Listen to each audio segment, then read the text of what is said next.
All right, you all, welcome to Talk Tuesday. I am very excited because this is a Talk Tuesday that Georgia State is hosting in recognition of LGBTQ plus History Month.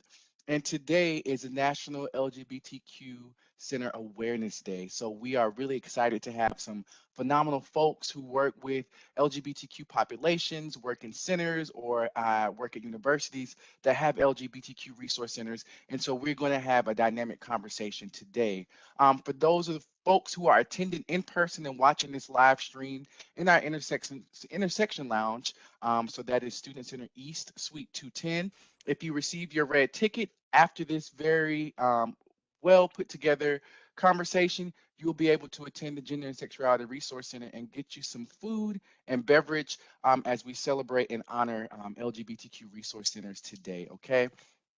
So, a little bit about Talk Tuesday.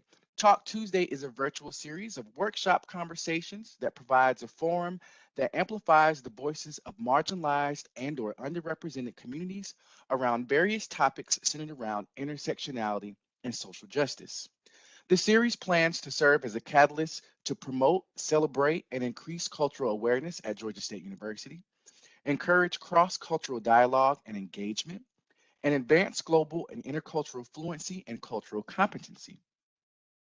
Each workshop topic is uniquely designed and expertly facilitated to create a safe environment for authentic conversation, varying viewpoints, and cultural exchange. Selected guest speakers help to shift personal paradigms and facilitate learning and understanding through their scholarship, service, and storytelling. The topics and speakers presented do not represent the views of the Multicultural Center and Georgia State University, but are intended to reflect contemporary social concerns. All are welcome to take part in these cultural conversations.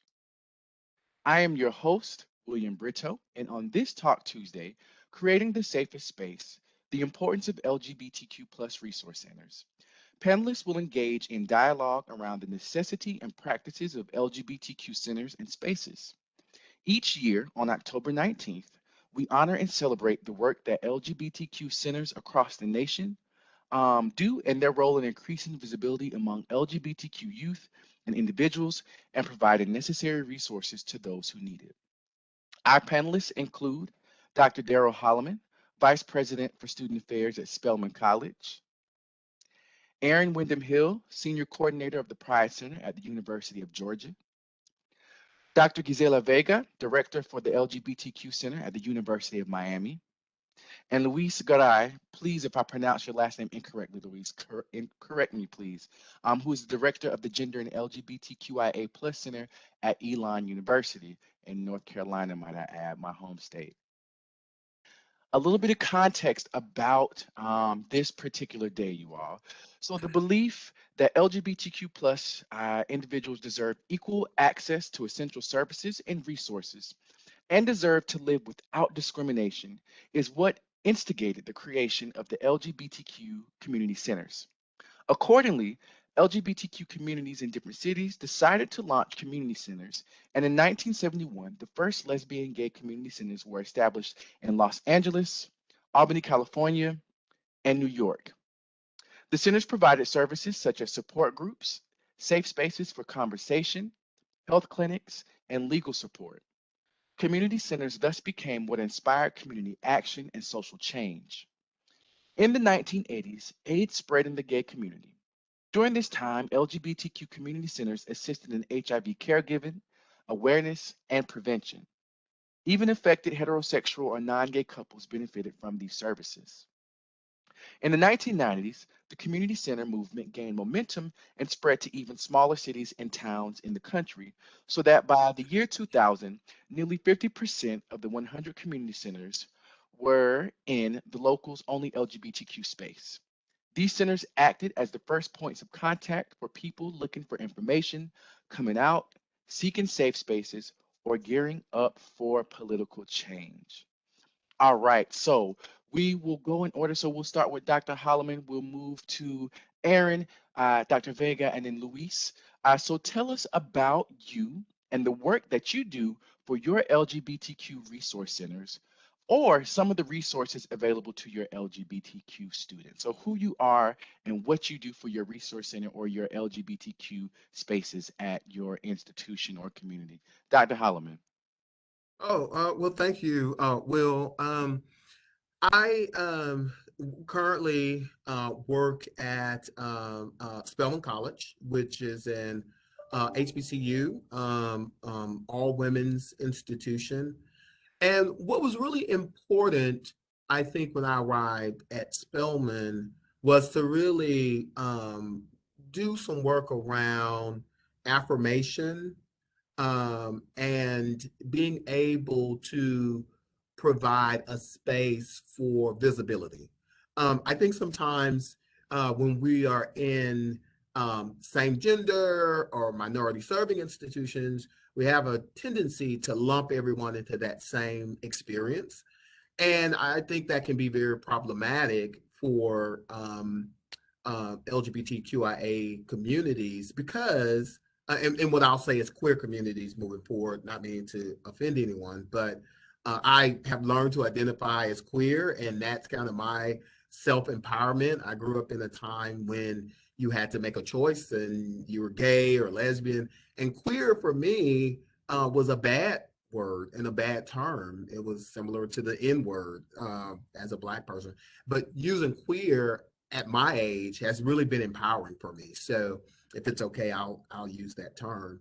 Um, it was important in HBCUs to acknowledge that queerism exists and that it is valid and that it's a part of the culture. And so we had to start doing some programmatic things to be able to ensure. One of the things that we did was to have our first ever lavender ceremony. And we had a lavender ceremony during our Founders Week, which is huge. And our students had asked for that, that they felt that their programming was secluded to a month or not a part of the mainframe. And Spelman has these very tried and true, I call them HBCU high holy days, right? Homecoming, Founders Day, these alumni events. And so we had our first ever uh, uh, program. The other thing was we are so locked with our spaces that we don't have the space to develop a center in particularly. But what I did do was to promote a staff member to be our LGBTQIA liaison. And so this person is tasked with very specifically making sure that the programmings that we develop for the queer community are sustainable, that they are infused throughout the culture, that they are a resource for people that are coming. And we wrote that title into their job description and into their actual title so that the person could affirm and embrace the work that they were doing, but also that as an indicator. So I'll stop there so that my other panelists can have an opportunity, but those are just a few of the things that I've been able to do here. Thank you so much for sharing, Dr. Holloman. Dr. Holloman, like I said, is right here in our backyard in Atlanta at Spelman College. Next, we have Aaron, who's a little bit down the street from us. Hello, I'm Erin Wyndham Hill. I use all pronouns. I forgot to put that in my name, but I use them all. I work at the University of Georgia as the senior coordinator of the Pride Center. We just changed our name from LGBT Resource Center to be a little bit more inclusive. So the stuff that we do is we do a lot of helping students navigate the system of the university. So if they need to do name changes or if they need to know where certain restrooms are, things like that. If they're having any sort of difficulty with accessibility or inclusive treatment in their classes, we help with that. We do a bunch of training. We do probably 3 or 5 events every week. We have 15 student organizations now, I think. Last year we had 4. This year we have 15 because everybody came back after a year of not connecting and really wanted to do stuff. So we have 15 now, and we also have a student ambassador program where we sort of help students get access to mentors who also identify as part of the queer community at UGA. We do a lot of connection with the community, faculty and staff, stuff like that. Generally what I tell students is that whatever it is they need from us, we will figure out how to do for them. So if it's not something that we currently do, pretty much everything is within the realm of possibility. Awesome. Thank you so much, Aaron. All right, we traveled down south, way down south to Miami. Dr. Gisela Vega, how are you?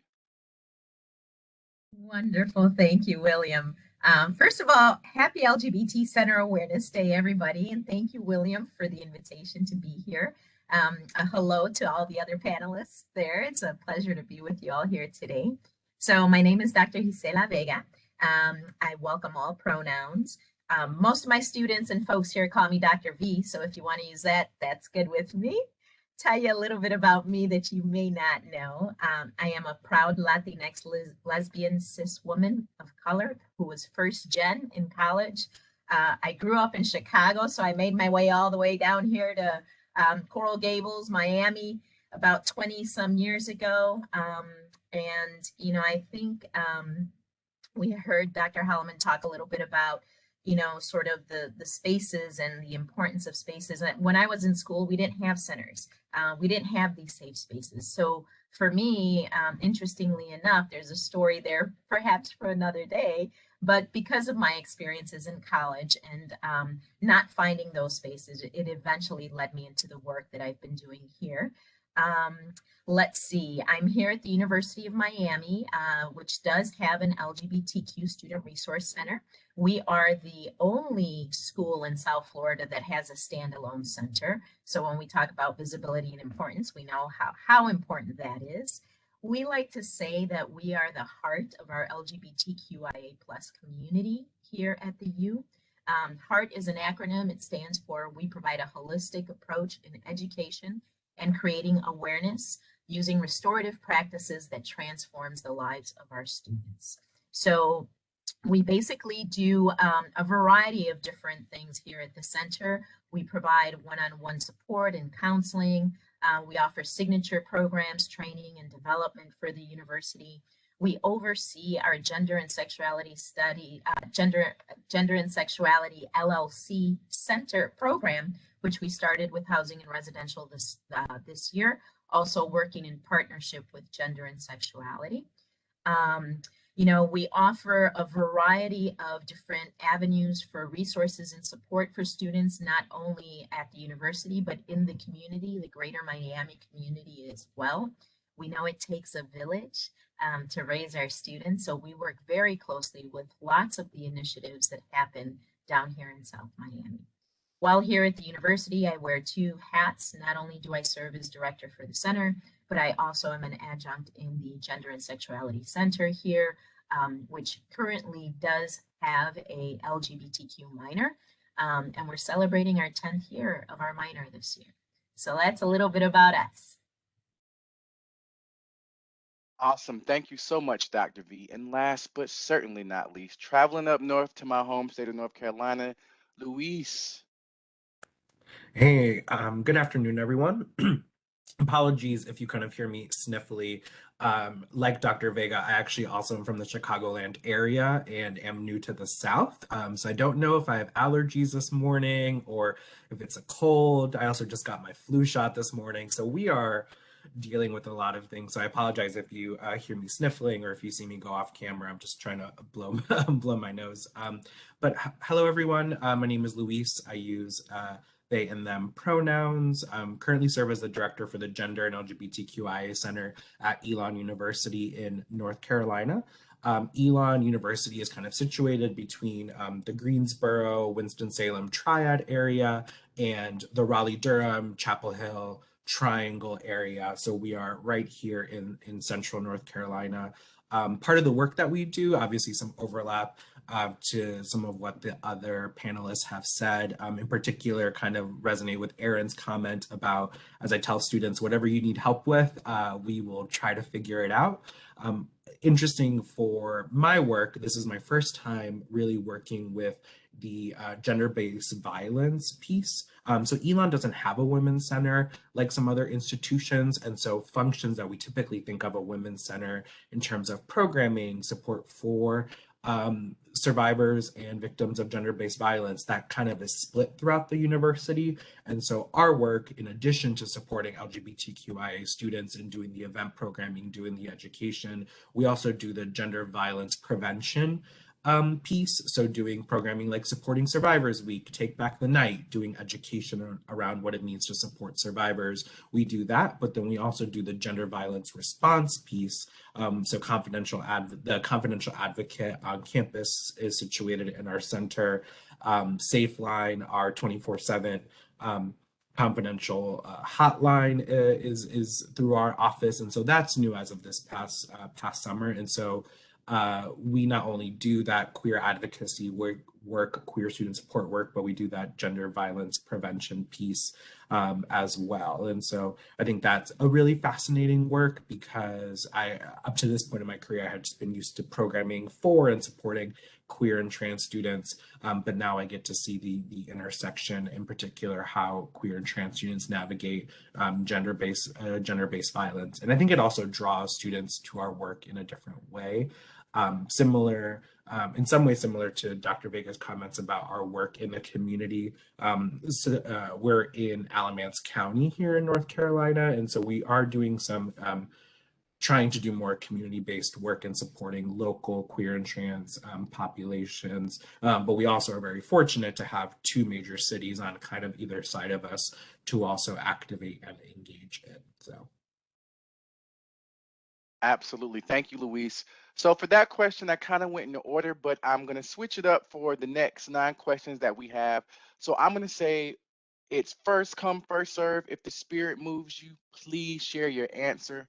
There's only 4 of us, so there's enough time for us to get through all of the questions and all of those things. All right, so my next question for you all are, what are some of the challenges that your LGBTQ students face at your institution or in your area? And I chose you all specifically because I wanted to get different regions of the United States, and I happen to choose, I guess, everything on East Coast. Well, I guess, yeah. But in this particular area, what are some of the challenges that your LGBTQ students face or in your area? In anybody's game.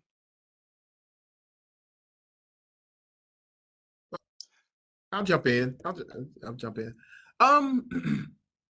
I think from an institutional perspective, that HBCUs are sometimes, many of them are founded with some religious undertone. And I think, like in our seal, it says whole school for Christ. And so I think sometimes that causes some of our queer students to come to campus almost in a sense of an imposter syndrome, that that this is a place that won't embody their sexuality or their gender choices, that they'll have to be Black first and everything else next. And I think that provides a challenge. It did for me. I think Dr. V said very eloquently, I was a first generation college student, and I went to Georgia State where Will is working. And it was a big Research One institution. But in the 90s, you really felt you had to make a choice. Was I either going to be very active in the BSA, Black Student Alliance, or was I going to be very active in the Alliance, right, which was for our LGBTQIA students? And I think students still come to college with that idea and belief. Now, we're located in Atlanta, and Atlanta definitely, especially for people of color who are queer, has a very widespread, for a southern city, community. But I tell people, if you drive 45 minutes outside of Atlanta, you are in Georgia. And so there is living in Atlanta and there's living in Georgia. And I think that we are a very conservative state. And I think that's been shown through this pandemic experience. And so I think our state still provides challenges. You may be in Atlanta that might be very embracive and accepting, but you can just go 45 minutes outside and not be. So I think those two compounding impacts. We get a lot of students from the Chicago area, the Los Angeles area, the Northeast. And so there's a whole different vibe about them coming. So one of the things that we created when I first got here was the motto, I am Spelman. And simply that simply means that everybody belongs here, regardless as to whatever brought you down Lee Street. You belong and you are part of this Spelman community. And so we use that in our division a lot, and it's kind of spread out to other areas, that I am Spelman. And that's very important. Thank you, Dr. Holloman. Any of our other panelists, what are some of the challenges that your LGBTQ students face at your institution or in your area? Sure. Oh yeah, you go for it. Go ahead, Erin. Go ahead. Okay, I was just gonna say real quick, just going off of Dr. Holloman talking about Georgia, we're about an hour and a half away from Atlanta. So we get a lot of, like, Athens itself is fairly progressive in some ways, but there's sort of a divide between like students who are really cool with everything and are really excited to explore their identities and stuff versus people around who may not have ever interacted with people who were out around them. So there's like I feel like students, they don't often know exactly who they can talk to about their identities while they're here at UGA, because there's a good chance that they'll be super accepting, and there's also a fairly good chance that they won't be. So there's a little bit of that. And I would say just with the last couple years or so, connection is something that I think a lot of our LGBT students are looking for. I think that's why when we came back, everyone was so interested in joining new groups, because I think for a year, of a lot of people having to be at home where they probably couldn't interact with LGBT centers if they weren't comfortable logging into a program with us or something while there were parents around. I think a lot of people missed the chance to connect with one another. So I think that's probably our biggest need right now. I'm going to piggyback on there really quick, because I think you really nailed it on the head, Erin, in terms of students, reemerging into a institution, coming back. We have students, we have a first year class of students, and then we also had a sophomore year of students who hadn't interacted on campus, weren't social with one another. So they're really looking for opportunities to connect with one another. I think also thinking about, we talked about the intersections, right? The intersections of our students, and coming off of the year that we just did with all the racial tension and everything going on. I think our students looked for places to feel safe, to have dialogues, to know that they could, disclose who they were and talk about some really serious issues that were going on, right? Both in the nation and that we experience on campuses. One other thing I think is, we've been seeing, especially here in Florida, some really horrible legislation being enacted that's attacking our trans community. So our trans community still continues to be targeted on so many different levels, which it's just infuriating. It's horrible. So we've been working with a lot of our trans students, making sure that they know they belong, that they're, despite what's happening out there, that we are creating spaces where they can be safe and know that they're valued here at the U. We have a saying that says, the U is where you belong, where everyone is valued. And I think, again, having one of the only schools here that has a center that does that, it provides visibility. And our students know there's a space on campus that they can go to and if they have issues. One other thing I'll mention really quick, and we've seen this a lot, is just an uptick with students experiencing financial issues. We still have students who, when they come out, get cut off from their parents, and being a private institution, it can be a really daunting experience for our students. So we try to find support, be it through scholarships or community resources, but financial is still one that's real, I think, for our students, who for one reason or another may be financially unstable. And food insecurity is another one we're seeing too. So there's a lot there. There's a lot happening, I think, on our campuses. Thank you, Dr. V. Luis, would you like to add? Yeah, I think the only thing that I'll add that we're kind of seeing overall is this sometimes institutional environments are conducive to like the cis heteronormativity of everyone like looking the certain way, being a part of certain activities, dressing alike. And for many of our students, they're trying to discover who they are, and they are rubbing up against a culture, an institutional culture that sometimes is very the perception can be that it's very like cis heteronormative, right? You know, if I walk around campus and my gender presentation doesn't match what people think it should be, but because across the campus it might match in a certain way of how other people perceive a gender to match. Those are things that we're kind of like coming up against, right? Is how do students retain this individuality and be true to who they are, sometimes in institutional environment where that may not always feel like it can happen. Absolutely. Thank you so much, Luis. All right, panelists, our next question. So with many institutions advocating for building community among all, why is there a specific need for LGBTQ centers? And actually, I can kick us off with this one if it's Go okay. ahead. Absolutely. Yeah, I think actually to some of the points actually Dr. Vega made earlier about students having specific like financial needs and food instability, food insecurity. I know something that we're kind of working on with our campus and are very aware of is actually mental health and wellness needs.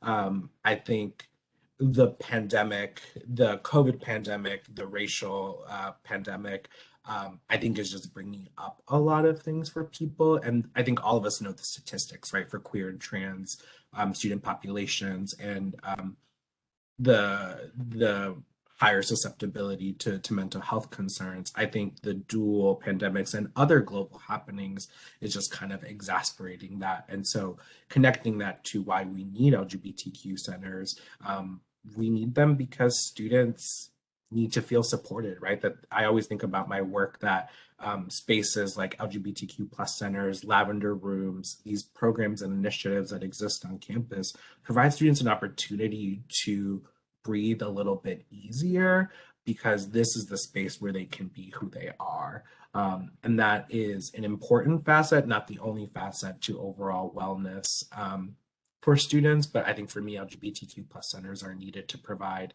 students a space to be who they are. And I know there's a lot of ideologies and thoughts around like safe space versus brave spaces. And I'm very hesitant to say like LGBTQ plus centers.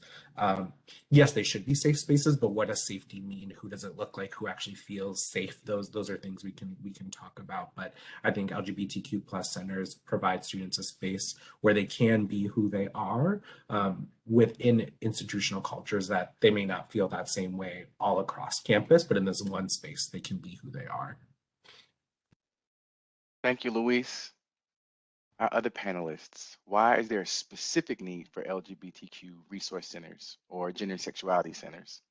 I agree with Luis, and I think probably most of the panelists will all agree in that we provide services for a population that's marginalized.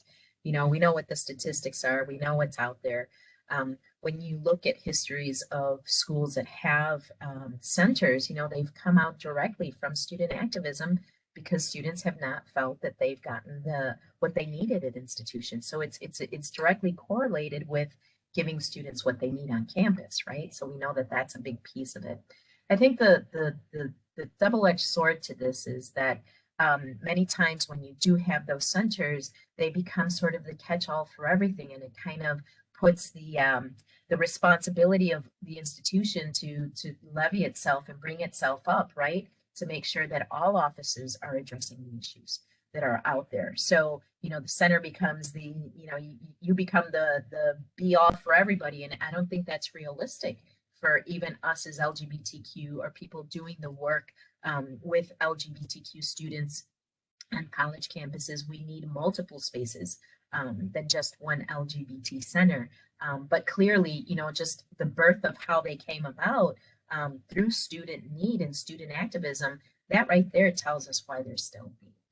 And like I said, this is the only one that's really here in South Florida. There are some initiatives, but I don't think we're still meeting the full need or providing the services we could provide our students. And Thank you, Dr. V. Go ahead, Dr. Holloman. Yeah, I think those are great thoughts from Luis and Dr. V, and my students call me Dr. H, so that's a good feeling. I think when you're in a place like Atlanta, I was watching or listening to NPR about a year ago, and it was talking about how the club culture of Atlanta is leaving. That queerness has become so a sense of normalized. I hate to use that term, but it's kind of there, right? And so these gathering spots aren't needed any longer. And it's always important that people of a community have space to gather, particularly when you're in college, so that you can safely have moments of growth, of confusion, of concern, of support. If you're feeling sometimes these our centers save lives, right? Because our students are having senses of suicide ideation and they're struggling with that by themselves. My husband and I, and we've been together it'll be 28 years this year. We met when I was in college, and we met in a bar downtown. And it's called Pear Garden. It was actually the Pearl Garden, but the generation before, the L had fallen off. And so the generation before me, it was the Pearl Garden. My generation was the Pear Garden. And we met there, and then we were driving into work today. He used to bring me to work today. And there was we had gotten a big debate about where this club that was called Tracks had been located. And so all of those clubs, Tracks and Loretta's and the Pearl Garden and I think it was the Wyndham, they're all gone, right? And they were such an innate part of our community that my generation needed, because we couldn't gather on campus. And we didn't feel comfortable, especially as people of color. We didn't feel comfortable doing that. And now those are all gone. Even our eateries are gone. So there's two popular restaurants, Einstein's and Joe's on Juniper. We used to go on Joe's on Juniper. Oh, the best wings, best lemon pepper wings in the world. And they're all gone. And there's only one club or two. There's one called Bulldogs, which is on Peachtree Street. There's growth all over it. I love Bulldogs. It is never going. I will fight for Bulldogs to the end of my life, because it's just still standing. And this club called Mix. And it wasn't necessarily that club culture was always so healthy, but it allowed us a place to gather. So if you don't have those spaces any longer, then it is an obligation for institutions to create these spaces, because unlike other identity groups, LGBTQIA communities, we still come to college with our sexuality and our gender preferences so internalized. And we feel that I can't be who I am, and so scared. I have students that I encountered at every institution that I've gone to who felt like I did when I was in college. Very conservative parents, very religious-based parents, and you come to college to explore. And so it is imperative that these spaces continue to exist. And so I'll stop there, and if Aaron has anything to say from up the street, let her go. Yeah, everything that y'all said is exactly what I would say. I'll just add this. It's really nice for people to have a space where they can go in and they don't have to explain themselves to you. So to a lot of like other spaces that students might be going in, they might feel welcomed and comfortable, but if nobody there is familiar with like gender identity and stuff like that, they might feel like they have to sort of explain themselves or how they're like asking people to refer to them and stuff like that. And it's very nice for students to just come in here and be able to be like, hi, this is my name, these are my pronouns. Or maybe they come in the next day and they use a different name and different pronouns because they're working on stuff. And we're just like, yeah, great, awesome. Do you want to play like sorry or something? Like it's just so nice for students to be able to come in and have a space where it's okay that maybe they haven't figured out their identity yet, or maybe they only want to use certain language in certain spaces, or they're figuring stuff out, whatever. But it's nice for students to have a place where they know that we're going to be cool with them no matter what, and they don't have to explain it to us. Absolutely. One last thing, well, we can date. Like, college students want to date, right? And so these spaces help us create relationships where you can meet someone and meet your future spouse. And I think that we overlook that social aspect of these spaces as well. Thank you, Dr. Holloman. Thank you, Aaron. All right, moving on to our next question, panelists. So, according to the True Colors Fund, which is a nonprofit organization working to end homelessness in the LGBTQ community, 1.6 million youth are homeless each year, and up to 40% of them identify as LGBTQ. As leaders of LGBTQ youth, do you see these statistics at your own institutions? And how, if so, how do your centers or institutions combat against LGBTQ homelessness? I'll start this one off first. Here in Miami, we actually have a program called iCount. It's part of the LGBT Homeless Youth Initiative, and we take those statistics a step further to see what the actual numbers are here in Florida. And sadly, when we look at Miami, when we look at South Florida, about 60+% of homeless youth identify as LGBTQ. So, we see it's in our community, it's in our surrounding area. When I look at the institution, the percentage, obviously, we do have some students every year that I work with who come to us for financial support because of reasons, as I've mentioned before. So it's important for us to, one, be able to provide resources for our students, but also, two, be able to give our students and give our LGBTQ community the tools they need in order to try to help combat this. So two things we're doing is we work very closely with the community. One of them is we work with our Gender and Sexuality Studies program, which I mentioned. We just started our Living Learning community. And the emphasis of that community is LGBTQ leadership and engagement using the social change model for leadership. So our students are responsible for doing projects in the community that can most assist those that are, most at risk in our community. So some of them are working with some of the shelters, some of them are working to create awareness. So, we're finding creative ways to make sure our students can, one, learn leadership skills if this is an area they want to work with, but also see how do they engage with the community. The other thing we're doing is we're starting a pilot Pride Ambassadors program of students who will take on social cause issues in the community and go out and address those in a tangible way. So these are two ways that we're kind of trying to create awareness and provide support. They also do volunteer hours at our LGBT local centers that work with our LGBTQ youth. So these are some of the things that we're doing, one, to create awareness, but also empower our students so that they can make a difference in the community that they're in. Thank you so much, Dr. V. Any of our other panelists?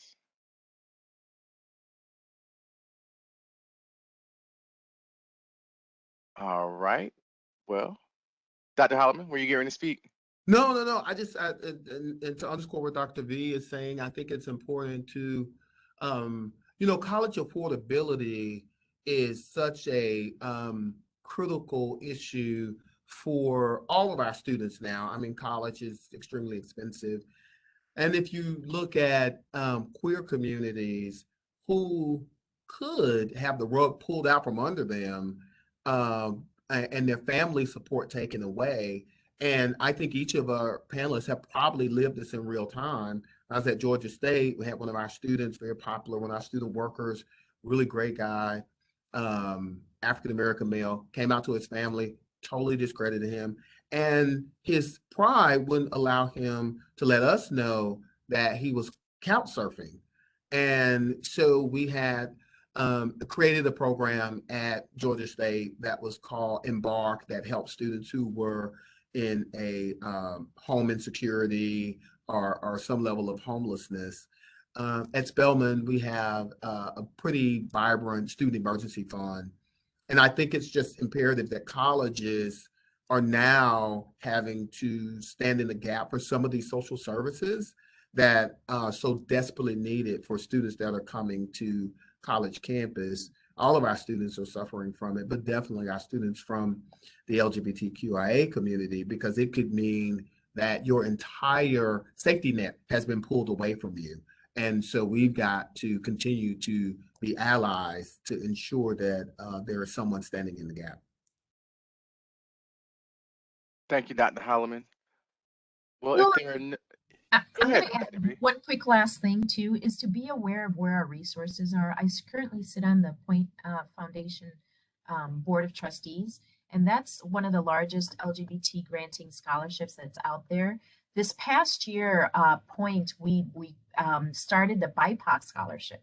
So, you know, and oftentimes that homeless population looks at, you know, LGBTQ folk with intersections, folks of color. So knowing what are the resources that are out there. So what are the national scholarships that folks can apply for that can help them? Also, any local scholarships. We actually have connected our students with the Aqua Foundation, who gives out scholarships to LGBTQ women and non-binary folk. And 4 of our students here got those, and those have helped them stay in school. So knowing what our resources are, I think, is something that's really important that we can all do and make sure that we're connecting our students that may be in those situations with the resources that are out there. Thank you so much, Dr. V. If our panelists don't have any more to contribute to that particular question, I will move forward. So, of the programs and services that you offer to LGBTQ individuals, what would you say, or students, what would you say is the most impactful of your programs and why? I can go first. So I mean, we do a lot of big stuff. We do things like lavender graduation and things like that. And I think I would say that our most impactful things are the smaller things that we do. So we have about 6 different support groups, identity-based support groups, that students have been finding really helpful. But I also think probably one of the most important things we do is that we just keep our doors open, and we'll have students come in and hang out in the center for a few hours until they feel comfortable asking someone something. And then they'll come in and say like, hey, I think I might be trans and I don't know what to do about it. And then they can just come into my office and we'll talk about it and I'll help them figure it out, and mostly just remind them that it's okay to feel what they're feeling and that their identity is valid. And most of the time, nobody's told them that before. And so people can come in for something like that and leave feeling probably a lot better about who they are and probably in a much better mental health space. So I think that's probably the biggest thing that we do, is we just allow students to come in here and be like, I need help. And we're like, great, I'll give it to you. Thank you, Aaron. I'm going to Peace. piggyback on Oh, there. go ahead, Dr. V. Absolutely. And really quickly just add something we do here. We have our mentorship program where we actually pair faculty and staff with LGBTQ students. Last year, even though it was COVID, we had 40 people in that program. And the feedback has been amazing. The students really enjoy the experience. We have students and faculty that stay together, you know, the following year. So I'm really proud of the work we're doing with our mentorship program, and you know, the fact that students see the value in it, as well as the mentors, the faculty and staff. It helps build a community. We use actually a sort of a community-based approach with the cohort, so that people not only have one mentor, but they actually build a whole community. So that's one thing that I'm really proud of. And the other one I'll share is our IBIS Ally program, which is our version of a safe zone, which we've actually revamped. We knew that, you know, safe zones at different places, they're struggling. There's a lot of issues with them. We've actually developed it as a certificate program. So it's an annual certificate that people need to go through. And we actually do the training for the entire university. We get a lot of great feedback from both students and faculty and staff about those two. Thank you, Dr. V. Luis, would you like to add? Yeah, I can just add really quickly. These allergies are really getting the better of me, so I apologize. But I think one of the things that we actually have done really impactful, especially during times of COVID, we actually last spring, it's a collaboration between the GA in our office and the GA in the Center for Race, Ethnicity, and Diversity Education, they actually put on a Kiki ball for students, like a ball, which was really fantastic, especially because spring 2020, we were still trying to, navigate COVID as many institutions did and didn't have a lot of opportunity for in-person programming. The Kiki Ball would happen like right at a really awesome time where students were wanting to do in-person programming, see other people. We had a ball with COVID precautions, which is something I never thought I would say, but it was really impactful because we had categories as students walked in. And so just to see queer students like dress up, and we had staff come by who dressed up, it really warmed my heart in a particular way to just continue to provide spaces for students to have some fun, meet other people, dress up as they want to dress up, and provide this like very opportune, provide this like very unique space and time to be able to do that. Thank you, Luis. That is our goal for next year here at Georgia State, is to have a full-on ball. We did a Pride Prom this year, but our goal for next year for our kickoff is to do a ball. Dr. Holloman. I think one of the most important things for us is we have a group that was started in about probably probably early 2000s, called Nefertiti. And that's important because in that group, it is a collection of activists, programmers hanging out, and it is one of our affinity groups on campus, one of our stronger affinity groups on campus. And I think it helps students who can find other people that they can identify with. I think for me personally, and this is a decision that I made very early in my career, because when I first started working, it would inevitably people across campus would send gay students to me, right, particularly Black men, and they would just show up I was an academic advisor, and they would just show up, and they would kind of hem and haw and hesitate, and they say, oh, this administrative assistant, or this secretary say, I need to come talk to you. And I think being a Black man who is openly gay, and that's definitely a choice that you have to make and a decision that you have to make. And I'm not telling everybody to take this route or this journey, but I think the placement of that has been very important in the work that I've done in student affairs, because I am openly, and I do talk about a husband, and I say husband, and I think I've never had a new student orientation where a parent did not come up and say to me, I'm so glad that you're here. I was scared to send my son or daughter to whatever institution it was. And so I think that's just really, really important for me professionally to have done that. And it has been uplifting. I will say to Luis, okay, get you a neti pot. You are not going to survive in the South and all these allergies without a neti pot. And then heat up some bourbon and put some honey in it and just sip on that. The honey will coat your throat. Don't put the lemon in it because it's too acidic. The bourbon is just added. So you can't be in the South and not drink bourbon. So try that, and it might help you out a little bit. All right. Thank you all for your answers on that particular question. All right. So we're moving to our next question. So legislation, sorry, can change very quickly, especially for those of underrepresented communities.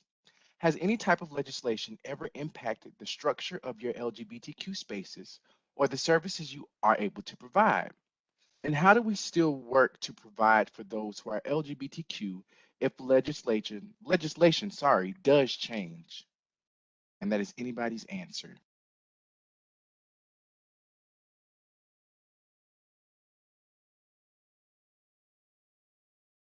Doctor, go ahead, Dr. V. Go ahead, Dr. Go, Dr. Dr. V and I and Eric could really probably talk about it. Like, we are in such conservative states with such strong political jostling. right? And that I believe the work, particularly if you have a center, as Dr. V does, is constantly critiqued. Why do you need that?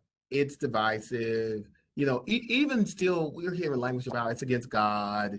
You know, and I think that I would encourage the individuals on this panel that are listening, um, also to other young college students.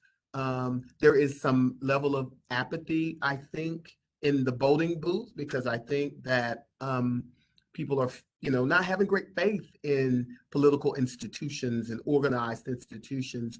But you got to get out there and do that because there are legislations that will come through that will be so subtle that you won't really understand until it's been fully implemented. And so your voice is powerful, and it's important for you to hold our legislators accountable. I was reading in CNN the other day, and they were talking about taking away "Don't Ask, Don't Tell," or could that be under threat, right? And the next administration that comes, my God, that was damn near 30 years ago, and we are back in that space to say, don't ask, don't tell.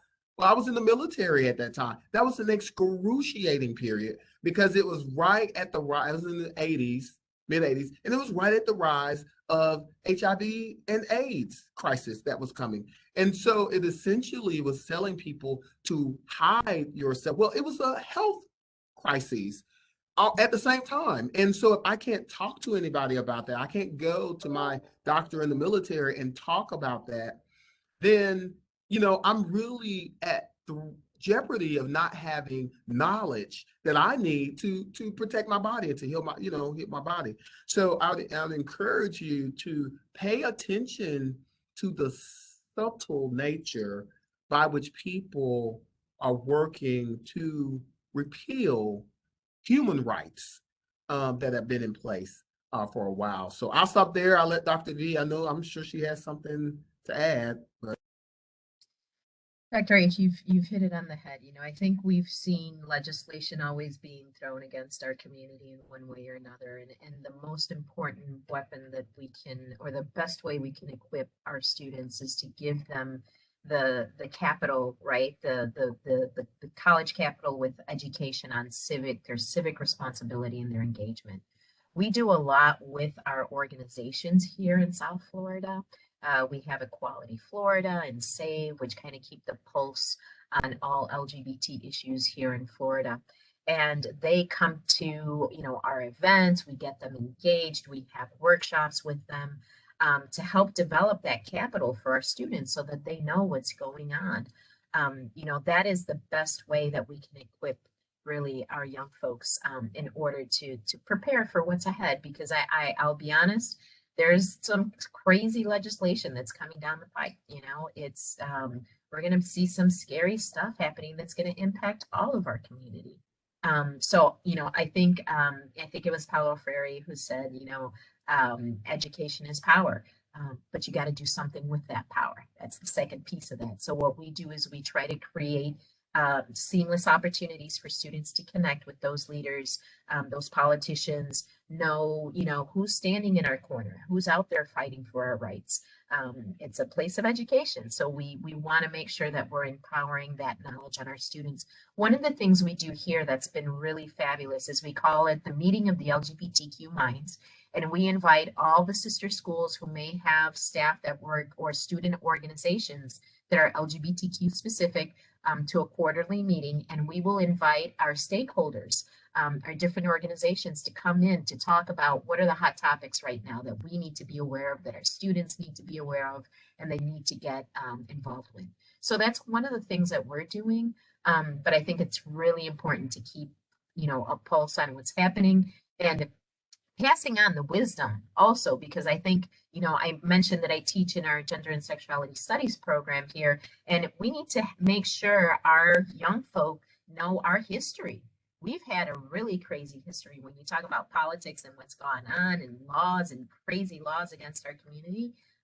They say, you know, if you don't know your history, you're doomed to repeat it. So we got to make sure that they know what's going on. Thank you. Would anyone else like to contribute to that question before we move on? All right.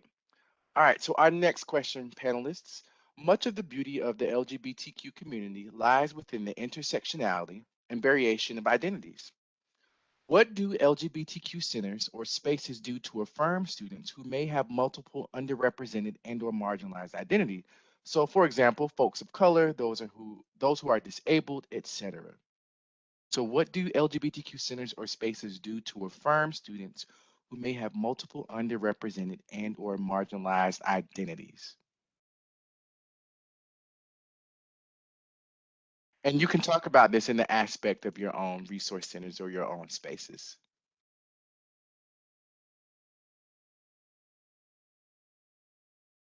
I can kick us off. Absolutely. So one of the things that I love about working at a smaller school, and I've worked at various size institutions, is the structure is a little bit more flat in the sense that I feel comfortable reaching out to different colleagues to collaborate to support students at their intersecting identities. It also helps that our office is situated in the student center along with some of these key key offices, or because the institution is smaller, it takes me like 5 minutes to walk to another office. And so in the context of Elon and our work, I feel very glad that we're able to support students in intersecting with intersecting identities.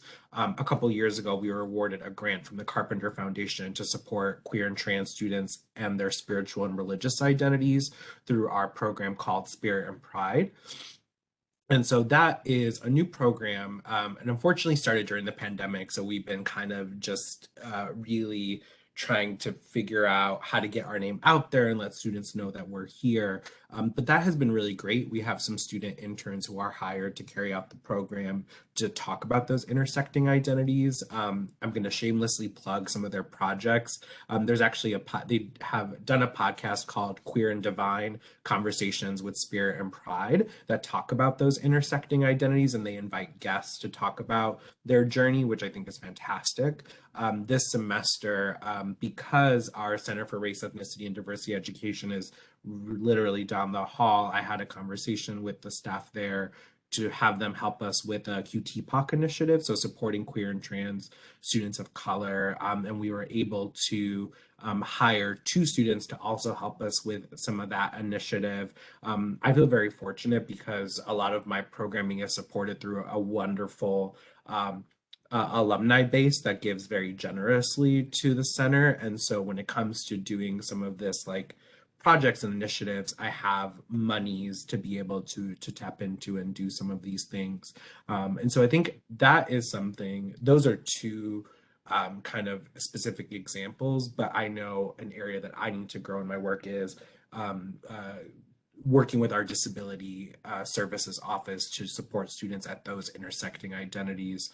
But I'm really glad for the work that we have been able to do up to this point. And I'm excited to just kind of see how we can think about other intersecting identities as well. Absolutely. Aaron, would you like to answer? Sure. So intersectionality is one of our biggest focuses in our office. There are 3 of us that work in the center full time to represent the 60-ish thousand students at UGA. So we try really hard to make sure that it's not just our experiences and our identities as only 3 people that are reflected in the center. So we do a lot of collaboration, sort of like Luis just said, we work very closely with our Multicultural Services and Programs office. There is a lot of crossover with our organizations and their organizations. We try really hard to do programming for their different things. So we did a bunch of different things during Latinx Heritage Month last month. We work very closely with HSA, which is Hispanic Student Association. We work with International Student Life to do International Student Month, stuff like that. So it's a lot of as much crossover as we can so we can reach as many students as we can. You know, if we're showing movies or we're doing anything like that, we're making sure not to just perpetuate the white narrative of queerness, because a lot of times if you're trying to show movies or TV shows that have queer representation, a lot of queer rep is very white. So we're very intentional about not centering whiteness in what we do, especially since myself and the director, we're both white. So it's something that's very intentional on our part to make sure that we're not making students that have these intersecting identities feel like they can't come and hang out with us.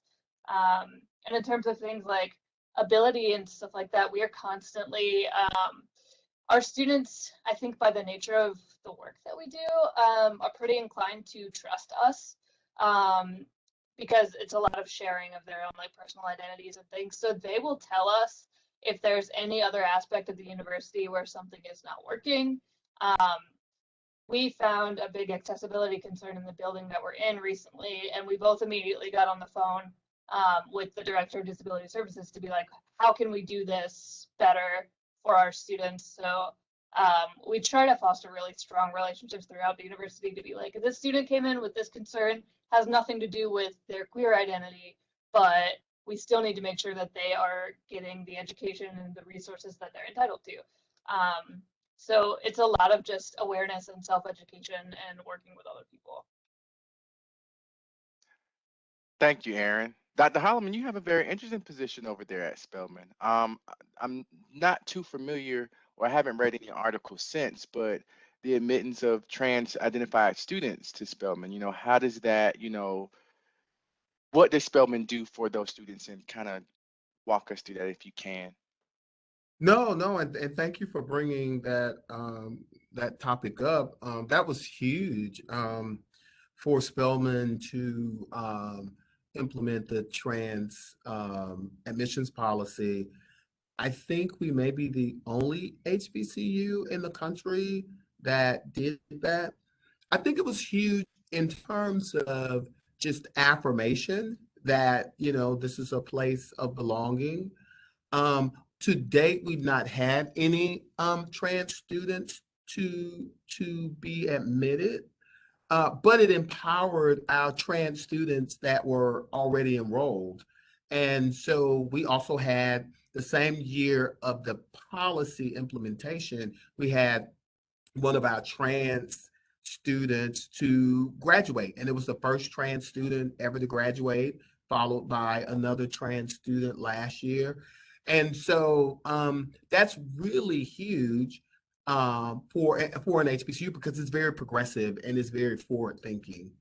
And that's a piece that I do want to, you know, make sure that people understand that HBCUs aren't as conservative as a lot of people believe that they are. And I would encourage people to consider, you know, working here. For the longest time, I didn't think I would fit in at an HBCU because I'm an openly gay man, and I found it to be a very rewarding experience. Out of that admissions policy came a trans implementation. Our president pulled together a transgender implementation committee that looked at implementing some, you know, making that more actionable than just words. And so we, you know, and since I've been here, we increased our transgender restrooms by probably 40%. We increased our cameras, which was huge, based on the incident that happened to one of our trans students across campus. We increased those by probably 50%. It allowed for us to have opportunity. Out of that came the position that I was describing earlier, the Lavender program. Like, it really set a roadmap for us to be able to do for our trans students and our queer students in general.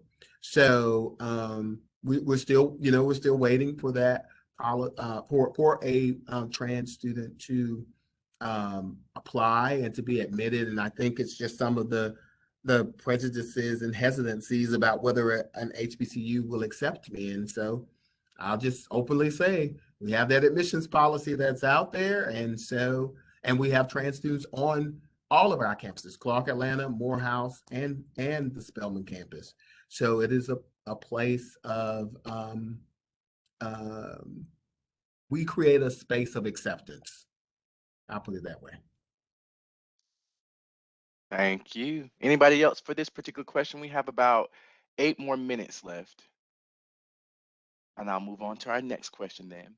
So working with LGBTQ students requires an understanding of the issues and challenges they face. How do you navigate your own identities when working and serving LGBTQ communities? And what are some of the challenges you face?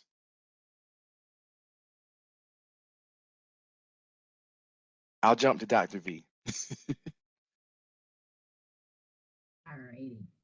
So I think, you know, I bring all my identities into our space and make sure that I'm aware of what are those identities that I have privilege in, particularly, you know, being a cis person, working with our trans community.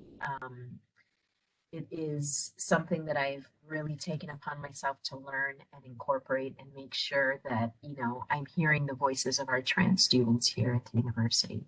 We've been really fortunate that we've had several trans students and trans faculty and staff who are out here at the university and have been able to really help us when we're trying to address and educate the community about our trans community.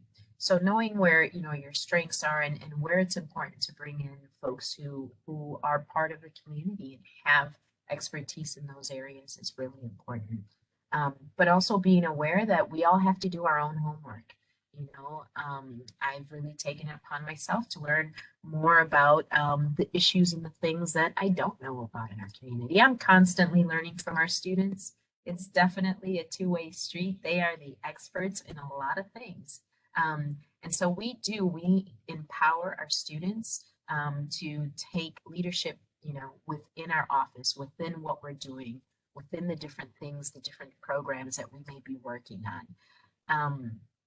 You know, I think when I one of the things with my own identity is I have been out. I've always, you know, any position anywhere I've worked for, even pre-working with this population, I was an out lesbian.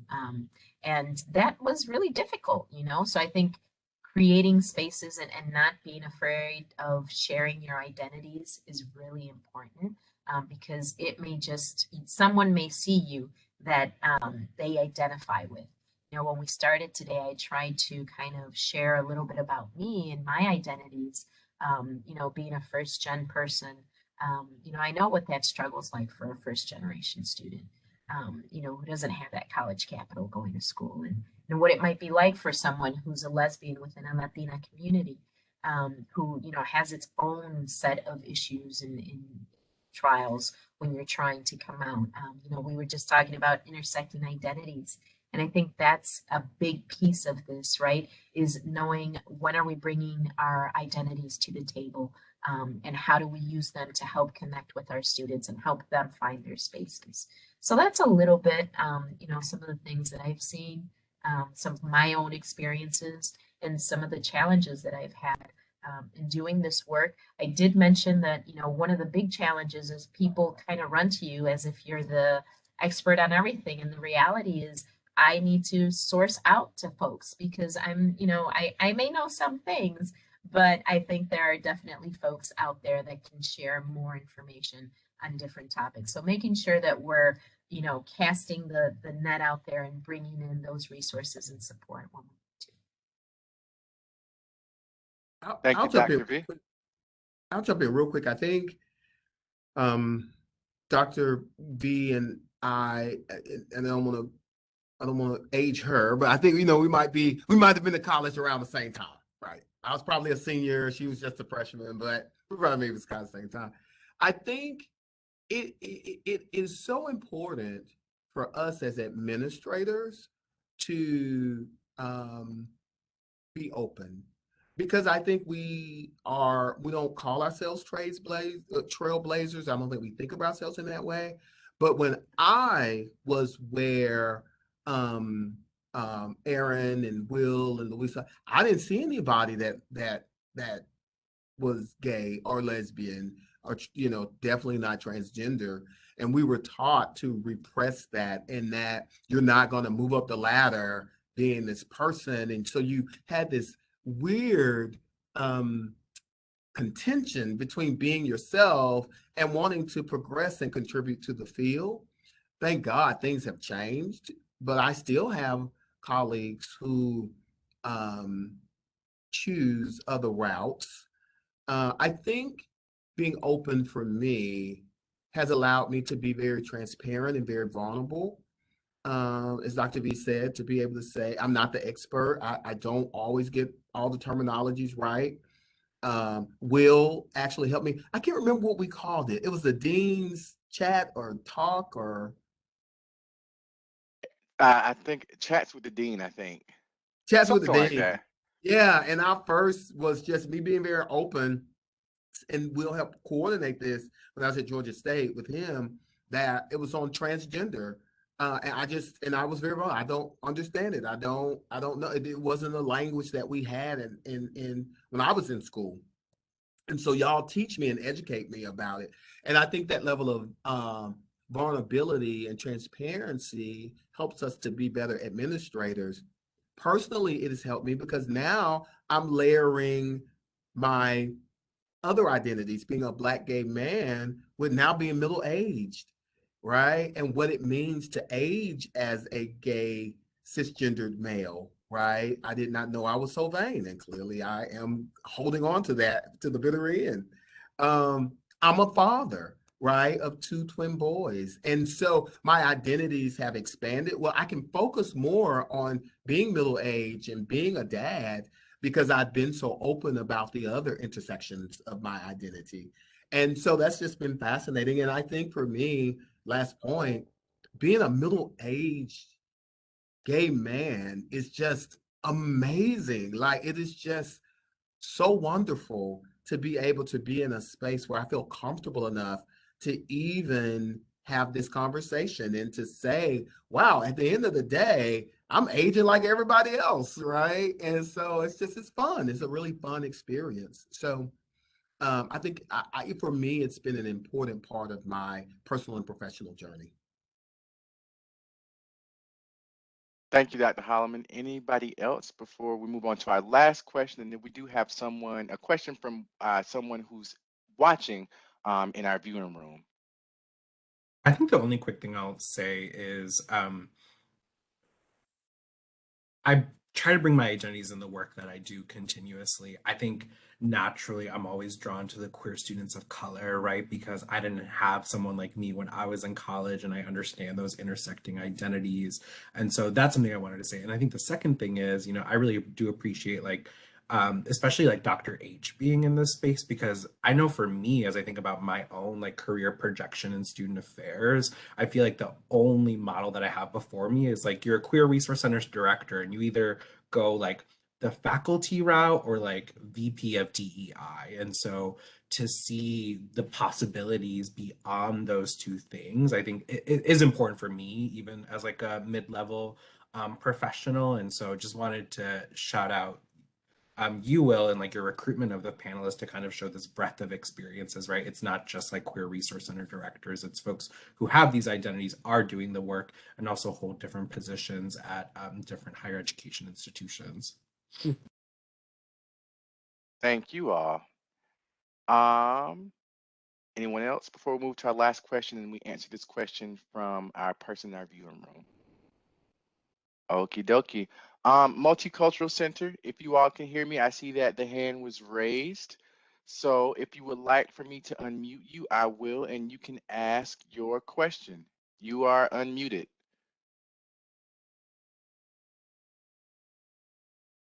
Can you hear? Yes, we can hear. Okay. My name's Sean. I'm a sophomore at Georgia State, and I wanted to share a couple of experiences I've had at Georgia State, and then expand that into a question for y'all. Over the course of the 3 semesters I've been here so far, I've made a couple of friends. I mean, obviously, I started during COVID. That was not a great idea, but I did have my boyfriend was living on campus, and you know, it kind of worked out. But you know, I've met a couple of friends who are specifically transgender, and we've noticed sort of a disconnect between Georgia State University as an institution, what they say and what we experience. And so, just for a couple of examples, my roommate and I, we had met last year, and we had become friends, and he needed a roommate. And so we applied for gender inclusive housing because gender inclusive housing is not based on your presented gender, it's based on your birth sex, which I vaguely understand, but you know, it's just a fact. Like, we have to apply for gender inclusive housing because my roommate is trans. And so one thing that we've noticed is that gender inclusive housing is really limited on campus for some reason. You would think that by removing the qualifier of matching people with the same gender in the same rooms, you know, you're removing a barrier. It would make it easier to sort people, but you know, whatever. And so basically we learned that, you know, if you don't sign up day one, you don't get gender inclusive housing. You know, but you know, you can send out emails and, you know, that's something pretty easily fixed. And we did fix that, you know, and he is my roommate now. You know, but we get on campus because this is my roommate's first semester on campus. He lived in an apartment last year. And so, you know, he got his Panther card, you know, and it has his dead name on it. And so, you know, they sent out an email sort of like at the start of the semester before classes, like first week or something like that, where it's like, you know, if you have to change your name or you change anything, logistics wise, like in the system, you know, you go here, blah, blah, blah. And so, you know, my roommate and our friend, who is also trans, they both did that, and it essentially didn't work. And so what we've noticed is that, you know, Panther IDs, we've noticed at least that they require your legal name. You know, and I'm sure that every institution has some form of like identification. It's just your name, your campus ID, and picture. And so, you know, obviously we're like, well, why does it need your legal name? It has your Panther ID. You know, you can take the Panther ID, you can find whatever information you want. And so, you know, we've noticed it's gotten to the point where, you know, we've gotten in situations where, you know, people that don't need to know your legal name but need to see your Panther ID, you know, my roommate and, you know, our friend, we've been, they've been really hesitant to pull out their Panther ID because they don't want people seeing their dead name. And so it literally got to the point where I brought a label maker to campus and I printed out their chosen name and I put it on their Panther ID because we could not get it changed, because you know, it's really hard having for a transgender person to see their dead name on everything. I mean, my roommate, and I understand that a mailroom worker is not necessarily a Georgia State staff member. I mean, they're just a student. But you know, my roommate got a package in the mailroom addressed to him, and he got yelled at by the mailroom worker because it wasn't addressed to the name that was on his Panther ID. And so, you know, I wanted to share those experiences and ask y'all, you know, what is an issue at your institution in general that your Pride Center or Multicultural Center is working on fixing for the larger student body? I'm going to actually start with that one. I know I'm the facilitator slash host, but I can't remember your name, my friend, but thank you so much for sharing those experiences. It's difficult hearing, you know, stories like that, especially because we at the Multicultural Center, we're only one entity, but we hear a lot of these stories all the time. And the best thing that I can tell you right now is that one, we are trying to figure out the streamlined process so that these situations don't happen in the future. And that could be very difficult because what a lot of students or, you know, people in general don't see is that, yes, we are an institution, but our different departments operate in, different structures, different procedures, there's different divisions. So what we're trying to do is trying to streamline that and say, okay, what resources can we provide to students so that this process is quick, easy, and smooth? So to answer that question, more so larger conversations with leadership that my department is having, figuring out and having these roundtable talks, if you will, with students and their experiences so that we can share them with other entities within leadership. So we can say, hey, this is what our students this is what our students are telling us. These are the things that they're experiencing. As us being a department that works with students who might be LGBTQ, trans, or gender nonconforming, what are some ways that we can make this process of transition or feeling belonged or feeling like you belong or community more streamlined and better on campus? So that is currently what we're trying to work to do, specifically at Georgia State. And actually, I can jump in. So, as kind of a continuation to Will, your comments on the question, that's actually something we're encountering at Elon too. I think something that I know I'm learning about, so I'm not a technology person at all, is universities have different computer information systems and they pull information for different things, right? So your housing office may have one computer information system that's separate that admissions uses, that's separate from what the mailroom uses. And it's actually what we're encountering at Elon here too in terms of the name change process, because our registrar's office, which handles, class registration, the class roster, to name a few things for sure. They are fantastic. And also our Phoenix card services, they are fantastic. Like, they have an established process. They're great to change names. But in the 2 years I've been here, I definitely have encountered similar things where I'll have a student go to the mailroom and their dead name appears. And so an issue that we're encountering that I'm thinking about is, okay, I need to identify what are all the computer information systems here at Elon that the university uses. One, two, who do I need to talk to that manages that?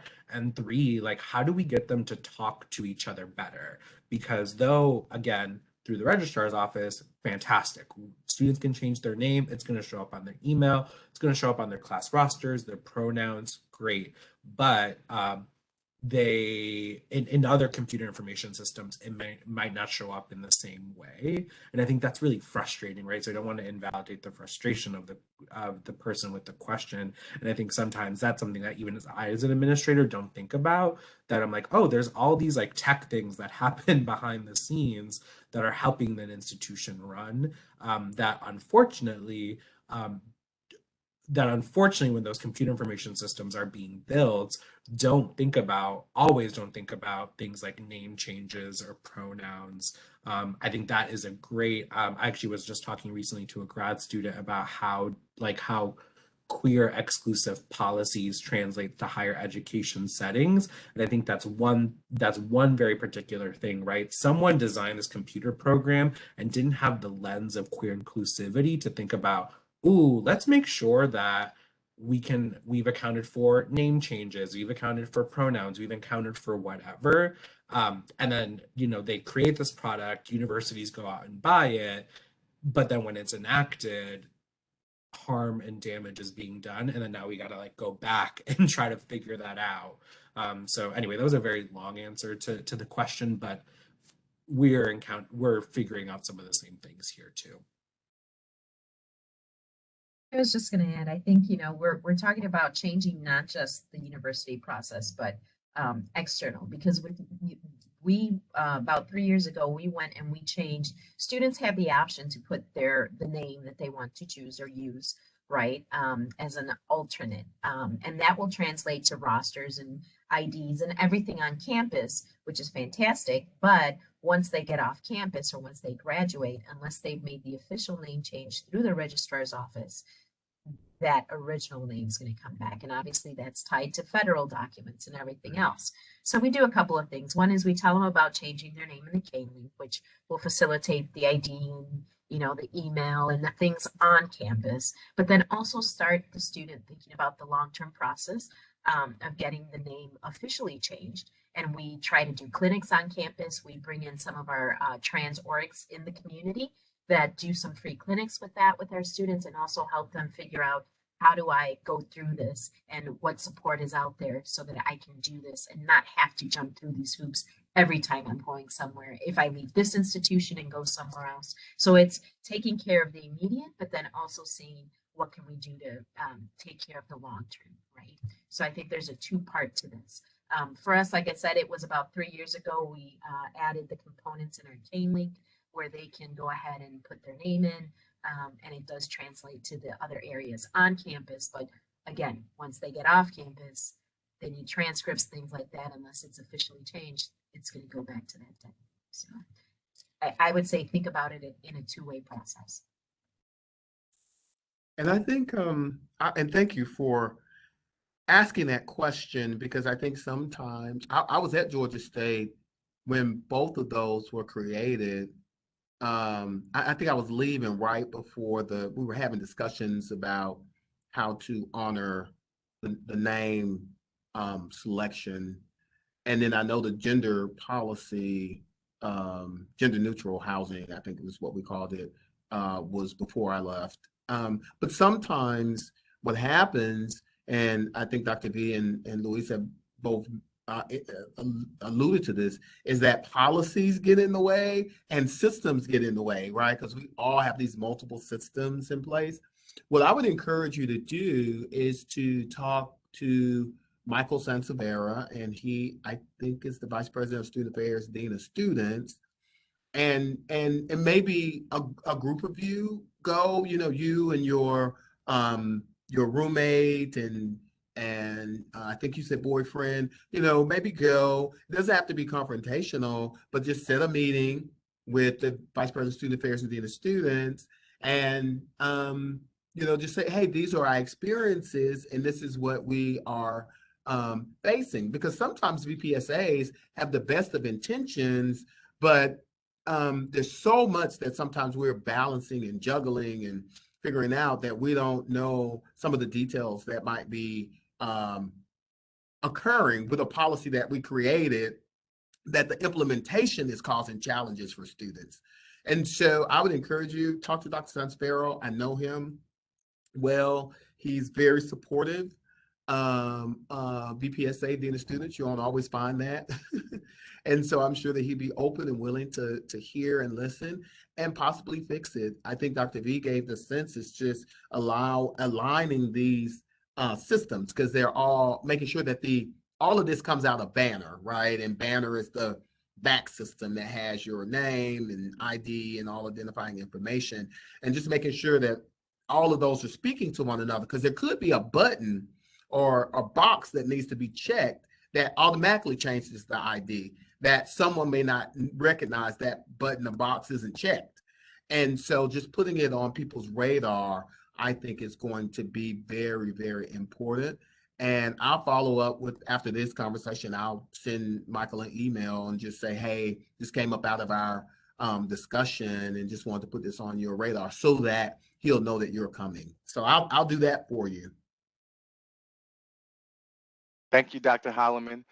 So you all, we have ran overtime about 15 minutes, which is perfectly fine because this was a tremendous conversation. I want to thank each and every one of our panelists for taking the time out of your very, very, very busy schedules and serving as liaisons for the great work that LGBTQ centers are doing. Thank you for your identities, and thank you for working with the students who you inspire each and every day. For those of you who are on or still might be in the Multicultural Center, we are having a grand reopening of our Gender and Sexuality Resource Center. So please stop by to grab some food and beverage before it is all gone. If you are online and on campus, please feel free to stop by and celebrate with us as well. Just as a few reminders, tomorrow is International Pronoun Day. Hopefully our buttons that we have ordered for students will be here delivered from Amazon on time so that we can give those out to you, but also nonetheless expect to have some type of activity in the Gender and Sexuality Resource Center. And then on Thursday is Glad Spirit Day. So we will be wearing our purple and just making sure that we are supporting anti-bullying, okay? No bullying in the LGBTQ community. Wearing purple is our way to say, hey, we do not support bullying. So we can't wait to see you at our table on Thursday. So tomorrow's International Pronouns Day, and Thursday is Glad Spirit Day. And then we hope that you attend the rest of our LGBTQ plus History Month events. So without further ado, thank our panelists once again, thank our participants, and I hope that you all have a beautiful and wonderful Tuesday. Bye.